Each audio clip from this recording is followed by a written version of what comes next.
नमस्कार बंधुरा आपनादेर आरो एकबार स्वागत जानाई पाब्लिक व्यू कलकाताते। बंधुरा भिडियोते आईएसएल इंडियन फुटबल निये किछु गुरुत्वपूर्ण अपडेट देबो। जेमन सीएफएल डार्बिर आगे इस्ट बेंगल कतटा मजबूत दल गठन करछे, आईएफए/सीएफएल एर कतटा दुरवस्था सेटा आपनादेरके पुरो डिटेल्स समस्त तथ्य फाँस करब। तार पाशापाशि आबार आमरा किन्तु Saudi pro लिगे mini El Clasico देखते पारी मेसि भार्सेस रोनाल्डोर मध्य। तार पाशापाशि इस्ट बेंगल मोहनबागान दलेर नतून साइनिंग निये कथा बोलार आछे। भारतीय दलेर हेड कोच के होते पारे? भारतीय दलेर हेड कोचेर जोन्नो किन्तु निजेर आवेदन दिएछेन एंटोनी लोपेज हावास। तार पाशापाशि भारतीय फुटबल निये आरो किछु गुरुत्वपूर्ण अपडेट देबो, ताई भिडियोटा शेष पर्यन्त देखबेन। एबं जारा চ্যানেলে नतुन आছেন सकलके एकटाई अनुरोध करे राखबो, जेहेतु एइखाने आपनारा खेलार समस्त रकम अपडेट्स पेये जाबेन, तारा अवश्यई पाब्लिक व्यू कलकाता চ্যানেলটিকে सबस्क्राइब करे बेल आइकन प्रेस करे अल करे राखबेन। ताहले बंधुरा सবার प्रथमे आपनादेरके बली, सीएफएल एर डार्बिर आगे आरो मजबूत दल गठन करछे इस्ट बेंगल। सीएफएल ए मोहनबागान भार्सेस इस्ट बेंगल कलकाता डार्बि खेला होबे 19 जुलाई। तार आगे किन्तु इस्ट बेंगल निजेर दल आरो मजबूत करछे।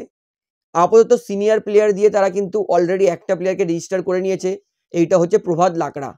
অর্থাৎ সিএফএল ডার্বিতে কিন্তু ইস্ট বেঙ্গল যথেষ্ট মজবুত দল নামাতে চলেছে এবং মোহনবাগানের বিরুদ্ধে তারা অবশ্যই ভালো রেজাল্ট করতে চাইছে। তাই জন্য কিন্তু ইস্ট বেঙ্গল ডার্বির আগে সিএফএল এর তরুণ টিমে কিছু সিনিয়র ভারতীয় প্লেয়ার কিন্তু যুক্ত করছে। অর্থাৎ ইস্ট বেঙ্গল দল কিন্তু যথেষ্ট ভালো কাজ করছে ডার্বি জেতার জন্য। বলবো এটা কিন্তু ইস্ট বেঙ্গল দলের তরফ থেকে ভালো উদ্যোগ। সিজনের প্রথম ডার্বিটাই জেতার পুরোপুরি চেষ্টা করছে ইস্ট বেঙ্গল। তাহলে বন্ধুরা ইস্ট বেঙ্গল দল নিয়ে আরও একটা ভালো আপডেট দেবো। এটা হচ্ছে ইস্ট বেঙ্গল তারা কিন্তু অফিসিয়ালি পিভি ভিসডুকে মে 31, 2028 পর্যন্ত সই করে নিয়েছে। এটা ইস্ট বেঙ্গল দলের জন্য সবথেকে ভালো positive news. P V Vishnu East Bengal দলের লাস্ট সিজন একমাত্র সিলভার লাইনিং ছিল যে ইস্ট বেঙ্গল দলের জন্য দুর্দান্ত পারফরমেন্স করেছে। ইস্ট বেঙ্গল ফ্যান্সদের নয়নের মণি হয়ে উঠেছিল পিভি ভিসডু। এত ভালো তরুণ প্লেয়ারকে যে ইস্ট বেঙ্গল চুক্তি বৃদ্ধি করতে পেরেছে, কন্ট্রাক্ট এক্সটেনশন করতে পেরেছে তার সঙ্গে, সেই আপডেটে কিন্তু আমি সত্যিই খুশি এবং ইস্ট বেঙ্গল দলের এই এক্সটেনশনটাকে আমি কিন্তু 10-এ 10 দেবো। তো ইস্ট বেঙ্গল ফ্যান্সদের জন্য সুখবর, পিভি ভিসডু কিন্তু মে 31, 2028 পর্যন্ত ইস্ট বেঙ্গল দলেই থাকতে চলেছে। তাহলে বন্ধুরা এবারে বলি, আইএফএ/সিএফএল এর বিরুদ্ধে কিন্তু ক্ষোভ উগড়ে দিল রেলওয়ে সহকারী কোচ সৈকত মণ্ডল। গতকাল আমরা সবাই দেখেছিলাম রেলওয়ের এক প্লেয়ার তারক হামরাম, তার কিরকম অবস্থাটা হয়েছিল। বড় ইনজুরির পরে তার পায়ে প্লাস্টার করা হয়েছিল, তার সাপোর্টে দেওয়া হয়েছিল দুটো ছাতা। আমরা সবাই দেখেছি। পুরো ঘটনাটা আপনাদেরকে ডিটেলসে বলি। ম্যাচের 35 মিনিটে যখন মার্শাল কিস্কুর সঙ্গে তারকের ট্যাকেল হয়, তারপরে তারক সঙ্গে সঙ্গে মাটিতে পড়ে এবং ব্যথায় ছটফট করে। তারপরে তারককে খুবই কষ্ট করে ধরে ধরে সাইড লাইনের ধারে নিয়ে যাওয়া হয়। তারক সেখানেও ব্যথায় ছটফট করছিল। তিনি ডাগ আউটে দেখান যে চেঞ্জ করব আর আমার খুব ব্যথা লাগছে, ডাক্তার পাঠাও। তারকের সেই ডাকে কেউ সাড়াই দেয়নি। সেখানেও তিনি কিন্তু 10 মিনিট ছটফট করছিলেন ব্যথায়। কোনো মেডিকেল কেউ আসেনি তারককে সাহায্য করতে। তারপরে বাধ্য হয়ে অপোনেন্ট দল মোহনবাগান তাদের ডাক্তার গিয়ে তারককে অ্যাটেন্ড করেছে এবং ম্যাচের পরে জানা গেছে যে রেলওয়ের শুধু ফিজিও ছিল, কোনো ডাক্তার অ্যাভেলেবেল ছিল না। এখানেই সবথেকে বড় প্রশ্ন, যেখানে বর্তমানে এটা ম্যান্ডেটরি যে কোনো দল কোনো গেম খেলার আগে তাকে কিন্তু একটা ডাক্তার আছে এটা দেখাতে, ওটা বাধ্যতামূলক। কিন্তু রেলওয়ের কাছে ডাক্তার ছিল না। এটা আইএফএ বা সিএফএল তারা কিভাবে অ্যালাউ করলো? এবং যখনই দেখছে যে একটা দলের কাছে ডাক্তার নেই, তখন আইএফএ কেন নিজের তরফ থেকে একটা ডাক্তার নিয়োগ করলো না? 15 মিনিট তারক বেচারা ছেলেটাকে সাইড লাইনে মারাত্মক ব্যথায় ছটফট করতে থাকতে হলো। মোহনবাগানের ডাক্তার গিয়ে তাকে অ্যাটেন্ড করছে। মানে কত বড় গাফিলতি, কত বড় মানে বাজেভাবে আমাদের সিএফএল ক্যালকাটা ফুটবল লিগটা চলছে। সব থেকে বড় থাপ্পড় আমি মনে করি যে আমরা মেরেছি আইএফএ সিএফএল এর গালে, যে আমরা প্রোটেস্টটা করেছি যে এরকম মানে চিকিৎসা ব্যবস্থা নিয়ে একটা লিগ কি করে চলছে, তাও আবার সিএফএল ক্যালকাটার টপ লিগ, মানে কলকাতার সব থেকে বড় ফুটবল লিগ সিএফএল এরকম দুরবস্থা, যেখানে একটা ক্লাবের কাছে ডাক্তার নেই বা আইএফএ তাদের কাছে কোনো পার্সোনাল ডাক্তার নেই। মানে মাঠের অ্যাম্বুলেন্স ডাক্তারখানা যাবে না, বাইরে থেকে অ্যাম্বুলেন্স নিয়ে আসতে হচ্ছে। মানে ডিসগাস্টিং ঘটনা। একটা প্লেয়ারের পায়ে প্লাস্টার করছে ছাতার সাপোর্টে। এর থেকে খারাপ দিন আর কিছু দেখার আছে ভারতীয় ফুটবলে? আমি তো মনে করি না।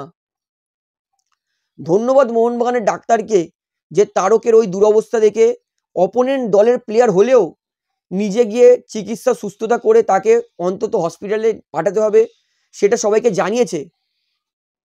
তো আমি বলি যে এই কালো মুখোশটা আইএফএ শুধু সিএফএল চালু করে দিয়েছি বলে চালু করে দিয়েছে, কোনো পর্যাপ্ত ব্যবস্থা নেয়নি।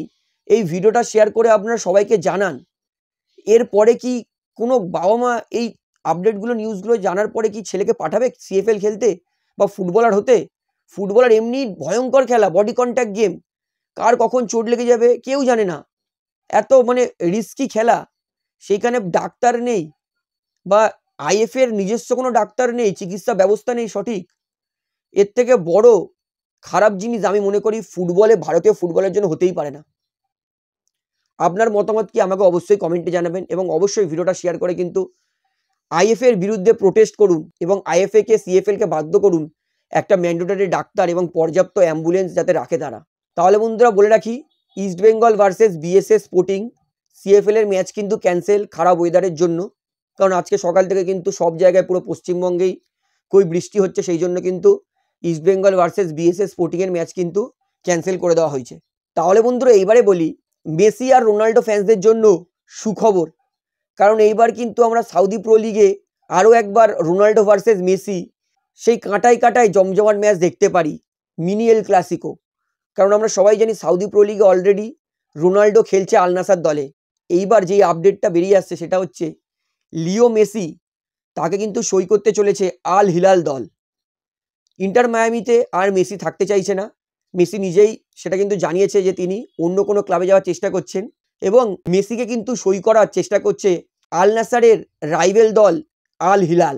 আল হিলাল তারা কিন্তু মেসির সঙ্গে প্রাথমিকভাবে কথাবার্তা শুরু করে দিয়েছে। মেসির ইন্টার মায়ামির সঙ্গে চুক্তি শেষ ডিসেম্বর 2025-এ। মানে আমরা কিন্তু জানুয়ারি উইন্ডোতে লিও মেসিকে সাউদি প্রো লিগ খেলতে দেখতে পারবো আল হিলাল জার্সি পরে। এর সম্ভাবনা কিন্তু প্রচুর। অর্থাৎ সাউদি লিগে যদি মেসি আর রোনাল্ডো চলে আসে এবং যদি আল নাসার ভার্সেস আল হিলাল ম্যাচ পড়ে, তাহলে কিন্তু আমরা কিন্তু আরও একবার সেই মিনি এল ক্লাসিকো দেখতে পারি। অর্থাৎ এটা কিন্তু মেসি আর রোনাল্ডো ফ্যান্সদের জন্য দারুণ সুখবর। আরও একবার কিন্তু কম্পিটিটিভ ম্যাচে মেসি আর রোনাল্ডো মুখোমুখি হতে পারে সাউদি প্রো লিগে। তো এই আপডেটে আমি তো ভীষণ খুশি। আপনার বক্তব্যটা কি সেটা আমাকে জানাবেন এবং ভিডিওটা শেয়ার করে সমস্ত মেসি আর রোনাল্ডো ফ্যান্সকে কিন্তু এই সুখবরটা দেবেন। তাহলে বন্ধুরা এবারে বলি, ভারতীয় দলের হেড কোচের জন্য কিন্তু নিজের নাম নথিভুক্ত করেছে অ্যান্টোনিও লোপেজ হাভাস। এই মুহূর্তে ভারতের নতুন হেড কোচ কী হবে তার জন্য কিন্তু সমস্ত কোচকে অ্যাপ্লিকেশন দিতে বলেছে। সেই অ্যাপ্লিকেশনে কিন্তু নাম নিজের জমা দিয়েছে Antonio Lopez Habas. Last season Habas আর মানোলোর মধ্যে একজন হেড কোচ হবে সিদ্ধান্ত নিয়েছিল, কিন্তু শেষমেশ মানোলো হয়েছিল। হাভাস তিনি ভারতের কোচ হননি, সেই জন্য তিনি কিন্তু দুঃখ প্রকাশ করেছিলেন যে আমাকে বলা হয়েছিল যে ভারতীয় দলের দায়িত্ব দেওয়া হবে, কিন্তু শেষমেশ মানোলোকে দিয়ে দেওয়া হয়েছিল বলে হাভাস কিন্তু অনেক দুঃখ পেয়েছিল। কিন্তু হাভাস তিনি এইবারে পরিষ্কার করে দিয়েছেন যে ভারতে কিন্তু এখনও তার কোচিং পুরোপুরি শেষ হয়নি। ভারতীয় দলে কোচিং করানো হাভাসের স্বপ্ন। বলে রাখি, এর আগে কিন্তু হাভাসের দল কোপা আমেরিকা ফাইনাল পৌঁছেছিল। ব্রাজিলের বিরুদ্ধে তারা অবশ্যই হেরেছিল, কিন্তু হাভাস দলকে নিয়ে কিন্তু কোপা আমেরিকা ফাইনালে পৌঁছেছিল। অর্থাৎ হাভাসের কিন্তু ইন্টারন্যাশনাল দলের কোচিং করার অভিজ্ঞতা আছে। তাই হাভাসকে যদি ভারতের হেড কোচ বানানো হয় আমি তো খুশি হব, কারণ হাভাস নো ডাউট দুর্দান্ত কোচ, তার রেকর্ড আউটস্ট্যান্ডিং। যেই দলের কোচিং করিয়েছেন সেই দলকে চ্যাম্পিয়ন বানিয়েছেন। এটিকে মোহনবাগান আবার ইন্টারকাশি চ্যাম্পিয়ন হবে কি হবে না এখনো অবধি ক্লিয়ার নয়, তবুও ইন্টারকাশি কিন্তু চ্যাম্পিয়ন হতে পারে আই লিগের। তো হাভাস তিনি কিন্তু এইবার ভারতের হেড কোচ হতে চাইছেন। তো হাভাস যদি ভারতের হেড কোচ হয় মেবি ভালো হবে, মেবি নাও হতে পারে। কারণ আমি চাই এই মুহূর্তে ভারতের কোচ নয় খালিদ জামিল নয় সঞ্জয় সেন, যে কোনো একটা ভারতীয় কোচকে বানানো হোক। তবে হাভাস যদি ভারতের নতুন হেড কোচ হয় তাহলে আপনারা কতটা খুশি হবেন সেটা আমাকে অবশ্যই কমেন্টে জানাবেন এবং চাইবো যে এই আপডেটটা শেয়ার করে সবাইকে জানান যে ভারতের আপকামিং হেড কোচ কে হতে পারে। তাহলে বন্ধুরা ভিডিওটা এখানে শেষ করছি, আশা করি ভালো লাগলো। তো ভিডিওটি ভালো লাগলে অবশ্যই লাইক করুন, কমেন্ট করুন, শেয়ার করুন এবং চ্যানেলে নতুন আছেন সকলকে একটাই অনুরোধ করে রাখবো, যেহেতু এইখানে আপনারা খেলার সমস্ত রকম আপডেটস পেয়ে যাবেন, তারা অবশ্যই পাবলিক ভিউ কলকাতা চ্যানেলটিকে সাবস্ক্রাইব করে বেল আইকন প্রেস করে অল করে রাখবেন। ধন্যবাদ।